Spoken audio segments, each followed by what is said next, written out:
the most famous person in the crypto world, Brock Pierce. So let's talk about NFTs and politics. And we had a long chat about this a few weeks ago. There are many ways that NFTs can help the political system. The one that interests me most is, once we vote for politicians, how do we keep them on track? How do we know that all the promises they made are actually going to be rolled out once they're in government? And we were talking about that. We were talking about fundraising. But let's talk about keeping politicians on track. How do NFTs do that? Well, let's just talk about what blockchain is doing, what Bitcoin is doing, what all of this is doing. At its core, when you really boil it down, what is it all facilitating? It's bringing accountability back to a world that is clearly lacking it. This is restoring accountability, and that's not just in terms of the financial system and the Burr machine. It's capturing it. It's capturing a promise in an algorithm that is absolutely ubiquitous and decentralized. Yeah, and so from an NFT perspective, just to get into call it co-creation mode, you're creating a new tool for engagement, right? How are you connecting with your base? And you're creating a tool by which you can create long-term engagement. Your voters are collecting you not just for this election, but future elections. And if they don't like the way you're behaving, they're dumping their collection. They're flooring the price of whatever it is that you have. And it's also another tool for messaging. I mean, right now, social networks, right, are the system has been captured by big tech that sits in the middle, and it's kind of controlling the relationship. Yeah, and you don't really know this is a direct relationship with INFTs. You can even use it as a tool for delivering a message. Your NFT can speak it and say, here's what it is that we're up to. And then there's the governance component, obviously, when we think about it. But just to slow you down for a sec. So we think that social networks may have some bias in algorithms. I think we've seen that. Oh. No. But if I was owning your NFT, you were saying you could have a direct relationship with me that was not filtered by some algorithm. Is that the point? Well, I mean, I think that's the idea. What we're doing is we're disintermediating, whether it... That layer. The whole layer, whether it be the editors-in-chief and your major media companies. We're trying to give the people a direct voice to the people. Right, so just to wind back, if we gave an NFT to every one of the NFT.NYC community members who are here today, we gave them the Brock NFT. One, it'll be a collectible, so it's probably going to be worth a lot. And two, it would be a way for you to have direct engagement outside of a network. Well, and that's what we need. I mean, if you question the current political system, which the majority of Americans are, like, how is it that we got here? And the answer is us. We're the reason because we're not engaged. We're voting for what we don't want versus what we do want. We're arguing about who's right versus what's right. And ultimately, we have to be engaged. The future's going to happen to us or with us, and the future we get is the one we choose. So let's get engaged and be participants in the system. What is life all about? It's about acting according to our conscience. Stop compromising it. And put the people there and hold them accountable. Right, so... Hold them accountable. So back to, we're going to give everyone a Brock collectible. You're going to be in government. Hopefully you'll be on the banking subcommittee. And what are you going to do for us? Well, hopefully be a voice of reason, some common sense. And also one of unity, right? It's the North Star is there in the middle, right? I don't call myself I'm not a socialist or a capitalist. I'm a futurist. I care about our collective future. And the only way we get a bright, better future is with a path of unity. I remember the days when you could sit down at a table and have a conversation with people that you disagreed with some dignity and respect. And at the end of that conversation, agreeing to disagree, but at least understanding the perspective of the other side. Of course, socialism and all these sorts of concepts at their core are about compassion, right? We should have compassion. Conservatism kind of at its core is about personal responsibility and economic. So it's get your house in order and then figure out how to help others.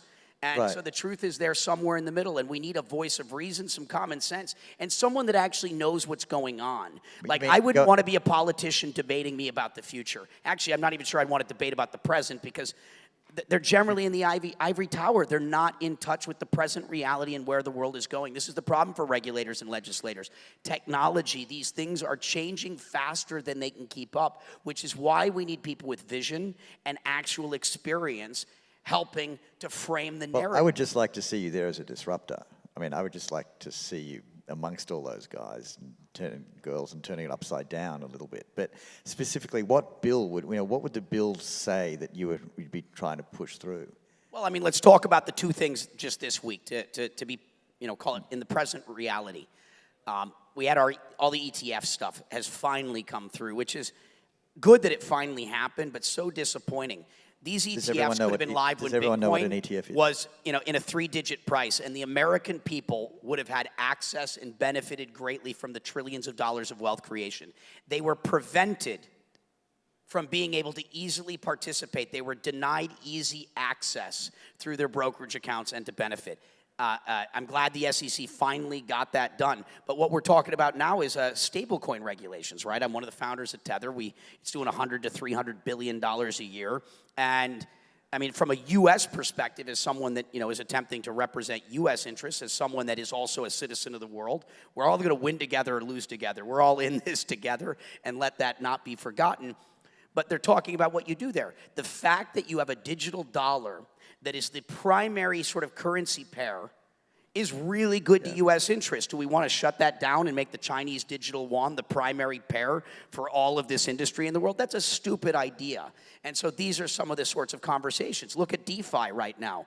You put money in a savings account, you get sub 1%. If you're in Europe, you're getting negative. And now because we're disintermediating a lot of the middlemen, the financial engineers that know how to extract value, and we're allowing the beneficiaries to be the lender. These things are really, really important. And, and again, I don't blame don't hate the player, hate the game, right? They're not the problem. It's a systemic problem. And it's natural. It's human nature to fear that which we don't understand, and we conquer fear with knowledge. And I spend a lot of time with elected officials, with civil servants, and what I have seen is they're genuinely interested in the future. They know the future's coming. They know there's this future economy, and the reality is most of them just don't really know anything. And so what we have to do is actually educate those people that are in government or governance so they can make sensible decisions that benefit our collective future. So you will help us explain to government why what we're doing is so important. You would be an amazing advocate. I'm going to ask the community shortly to share with you some of their wishes, if you were in government, what they would like you to be saying on behalf of the community. And that's one of the things that can easily be built into an NFT so like this. We're going to, in 10 minutes. A tool to deliver information, so it's not just hold me accountable to the things I say, but have a medium, a vehicle by which you can communicate your wishes. Awesome. So in about 10 minutes, we're going to ask Brock some. We're going to share with you some of our wishes if you're in government, which would be fantastic. The other opportunity that we discussed before for NFTs in politics was in the whole process of fundraising. Do you want to talk a little bit about that how you see NFTs playing a role there? Yeah, I mean, it's you think about merch, right, and merchandising. There's definitely a very interesting opportunity with NFTs. If you look at what Gary Vee, his book is now the second best-selling book ever. Because if you buy 12 copies, you get his NFT. Obama's second book is #1. He might dethrone that shortly. So we know that the demand is there, and from a contribution perspective, it's kind of nice because with books they have a reasonable entry point, and with campaign contributions there's caps. So you know they can't be that expensive.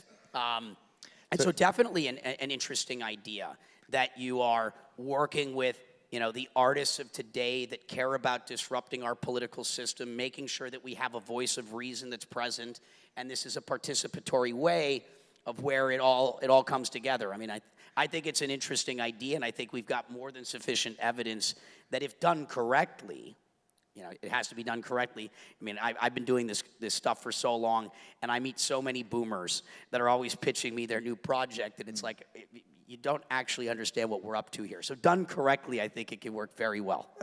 So what's interesting about it is if you fund a political campaign via those sorts of micro donations and NFTs, you end up in a position where you're not beholden to any one lobby group who's funded you. That's the point, isn't it? And then you really can execute your promises because you're not beholden to the person who sort of gave you the most money. Yeah, that's part of the sad reality is, again, most of our elected officials have good intentions. They want to do the right thing or they wouldn't have gotten involved. And it's like that movie Training Day, in a lot of ways. And it's also the deals they have to make along the way. A lot of what politics is the trading of, you scratch my back, I scratch yours, and you end up with a ledger of obligations and commitments to those people that gave you money that you're not actually doing what you believe to be right. You're compromised. We've got regulatory and system capture. This is, crony capitalism in a lot of ways. And again, it's don't hate the player, hate the game. It's part of the system. So I ran for president as an independent.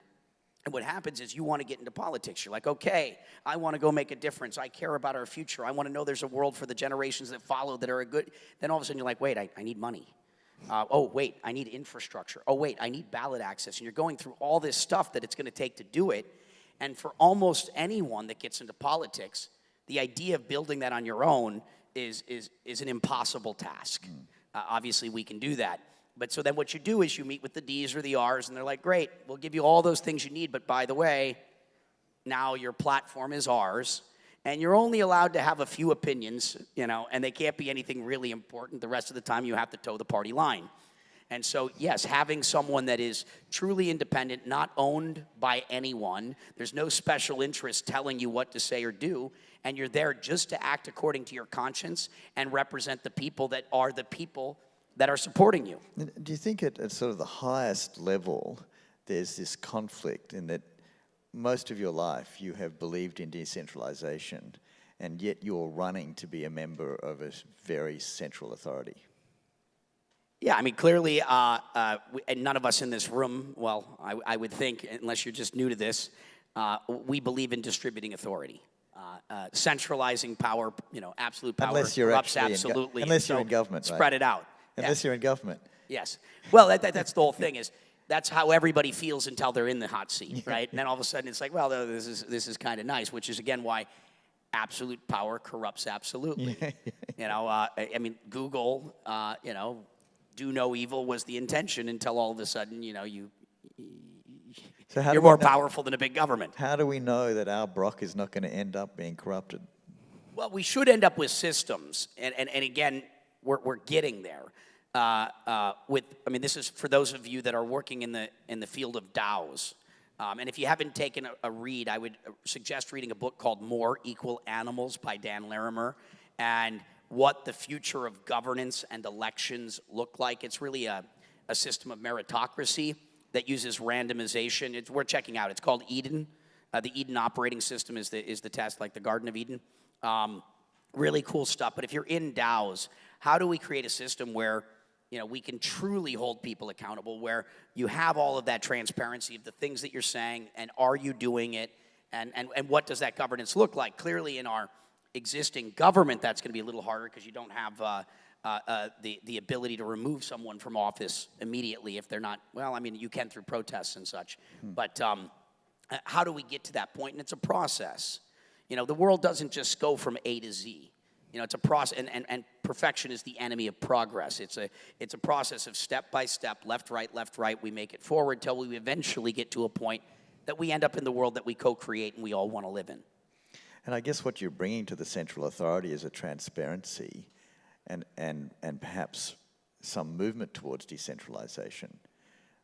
And that's what's exciting for me, is that you completely understand that transparent blockchain world, that decentralized world, and we need more of that in federal government. Yeah, and by doing that, because we only have the power to change ourselves. But by being our best selves, by continually raising the bar, we have the ability to inspire others and to lead by example, which then, can create a movement of others having to do the same thing. If this is all done correctly, this creates a movement of real change. And I have zero desires to hold political office. In my world of what I want in life, it is, on the bottom of the list. So this isn't a matter of desire or want. It's like if you see a child in the street and a bus coming, what do? This is a moral obligation. I know too much to do nothing. I have too much access not to act. And hopefully these types of actions inspire others. So we have a government of, for, and by the people. People that have actually accomplished and done the things in their life and with no desire to even win or be reelected. That's the other problem is once you're in, you're like, well, I just got to play it safe versus doing what you know to be right. And forget what the results are for you after the fact. I mean, that's what it is. To truly be a public servant is to serve not yourself, but the people, and to do what needs to be done, even if it is at the expense of your own future. And we don't see that kind of leadership.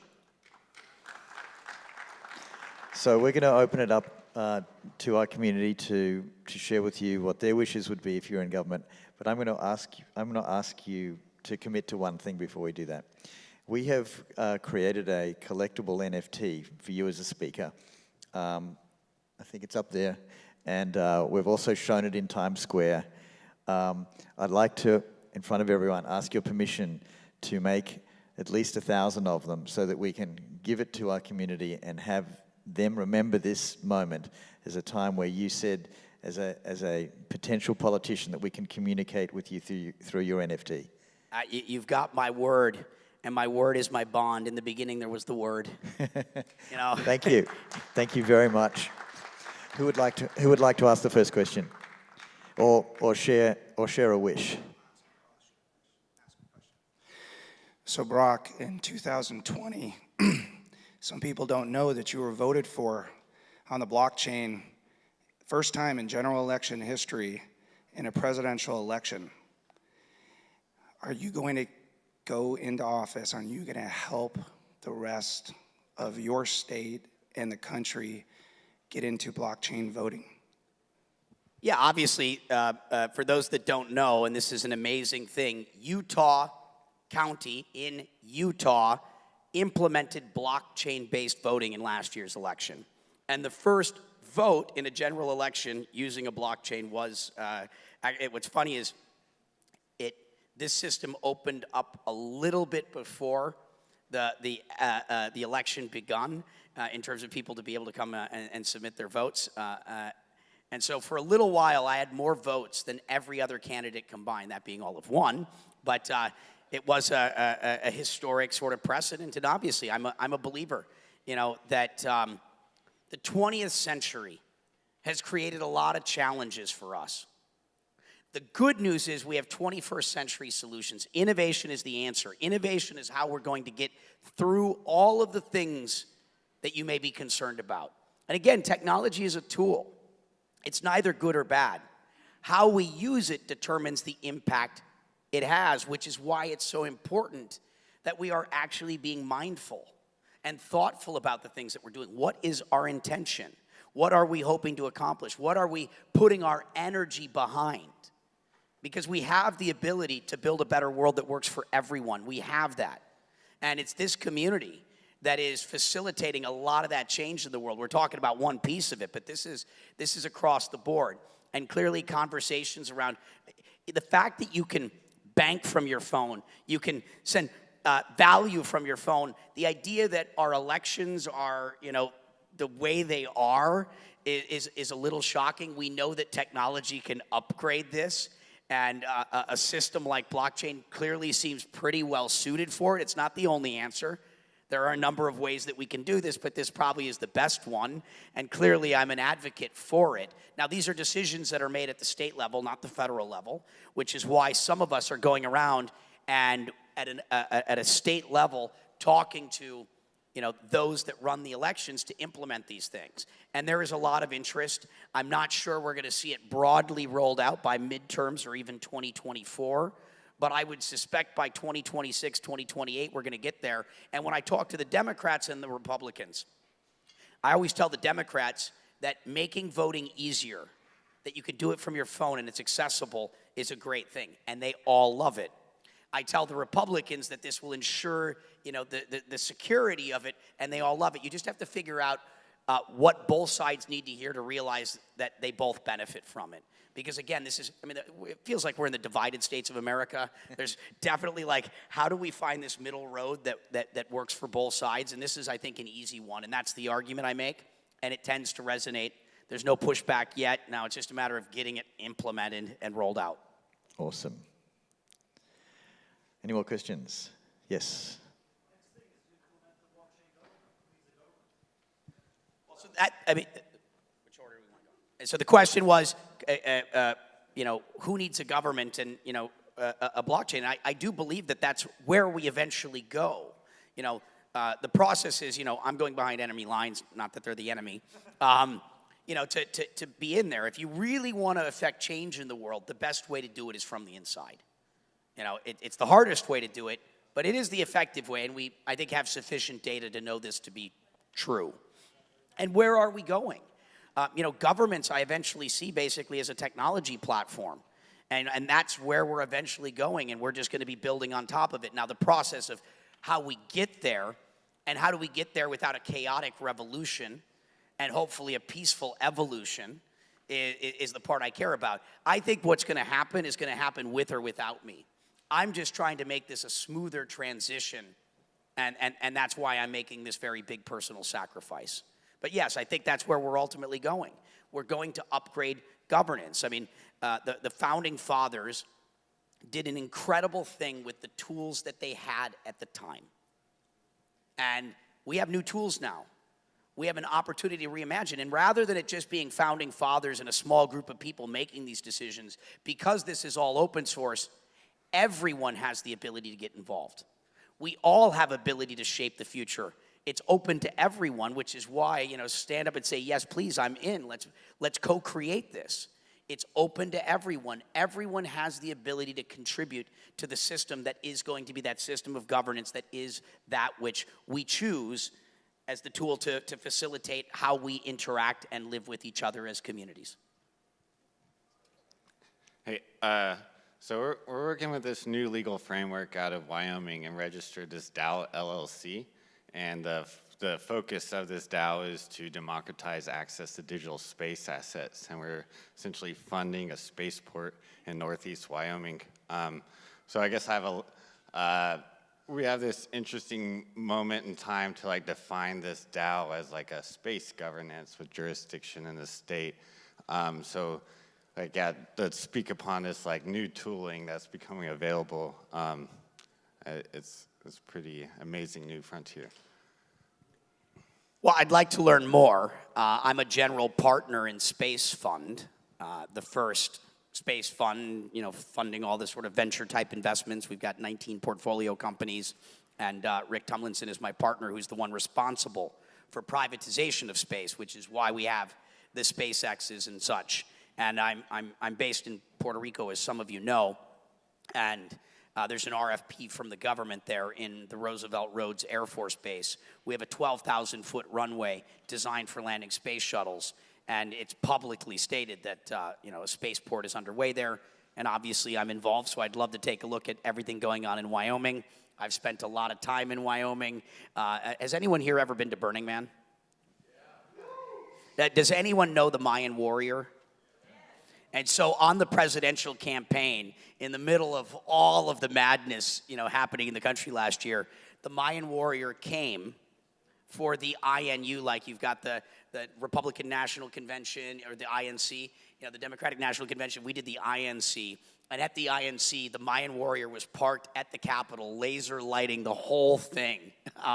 And it's because the mayor of Cheyenne at the time, I gave this kind of Kennedy speech with her, and then we're hanging out and talking, and you know, she's just like, I'm all about what you want to do. What can I do to help? And you know, I'm like, I don't know. And eventually, I'm like, well, could I like kind of throw a Burning Man celebration at the Capitol steps In the White House. And she's White like, House. well, Maybe we could you move need a Burning permit Man. from the mayor because the only person that could approve that, and we're in the middle of COVID. And I'm like, well, she's like, done. Which means whatever we do, we're going to make sure it's fun because it's an important lesson. We can do good while doing well and having fun in the process. That's how you know you are living your purpose and you're doing it right. You can have the cherry. whoever said you can't doesn't, you can have it. And I love what you said. Federal government should be a technology platform. Yeah, I think that's where we're going. That resonates. And it's someone like you who can make that happen. That's where I think we go. Now, how we get there and what the process is why it's important we're involved. I think we have time for maybe one or two more questions. Hey, Barack, what's up? Can you What's up, brother?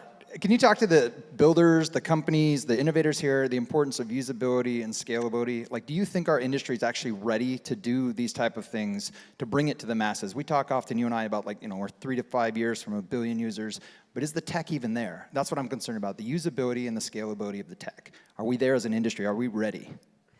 I mean, we're more ready than we were yesterday and the day before that. Again, perfection is the enemy of progress. We just keep iterating. And are these systems becoming more scalable? Yes.